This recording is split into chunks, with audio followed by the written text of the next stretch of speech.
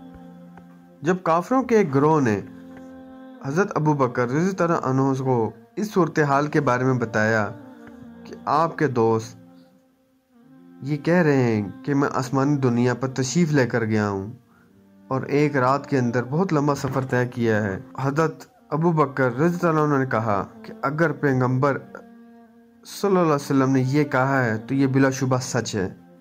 اس سے ابو بکر کے سچے عقیدے کا پتہ چلتا ہے، اور اس واقعے کی وجہ سے حضرت ابو بکر رضی اللہ عنہ کو نبی اکرم صلی اللہ علیہ وسلم نے صدیق یعنی سچائی کا خطاب دیا تھا، کیونکہ انہوں نے بن دیکھے ہر چیز کو سچ تسلیم کیا۔ نبی اکرم صلی اللہ علیہ وسلم کا معراج سے واپسی کا سفر مکمل کر لینے کے بعد نبی اکرم صلی اللہ علیہ وسلم براق پر سوار ہوئے اور واپس مکہ مکرمہ آ گئے۔ شب معراج ایک رات کے دوران ہوا۔ اگلی صبح نبی اکرم صلی اللہ علیہ وسلم مسجد الحرام گئے اور لوگوں کو اپنے سفر کے بارے میں بتایا۔ کفار نے یہ صورتحال اہل ایمان کو رسوا کرنے کے لیے موزوں پایا، اور وہ جانتے تھے کہ نبی اکرم صلی اللہ علیہ وسلم کبھی بھی مسجد اقصی میں نہیں گئے تھے، لہذا انہوں نے اس کی تفصیل کے بارے میں پوچھا۔ پیغمبر اکرم صلی اللہ علیہ وسلم کے جوابات اور مسجد کی صحیح وضاحت سے کافر حیرت زدہ ہو گئے۔ انہوں نے نبی اکرم صلی اللہ علیہ وسلم کو کہا، خدا کی قسم آپ نے اسے بالکل صحیح طور پر بیان کیا ہے۔ اس کے باوجود انہوں نے پھر بھی اسلام قبول نہیں کیا اور مزید ثبوت طلب کیے۔ آئیے ہم بھی اپنے آپ سے یہ عہد کریں کہ جو اللہ نے اپنے پیارے حبیب کو تحفہ دیا آسمانوں پر بلا کر 50 نمازوں کا، اور جو کہ 5 رہ گئیں اور اجر 50 کا، آج کے بعد ہم ان نمازوں کو پڑھنے کا اہتمام کریں گے، اور زندگی میں کبھی ایسا نہیں ہوگا کہ ہماری ایک بھی نماز قضا ہو جائے۔ اللہ پاک ہمیں عمل کی توفیق عطا فرمائے۔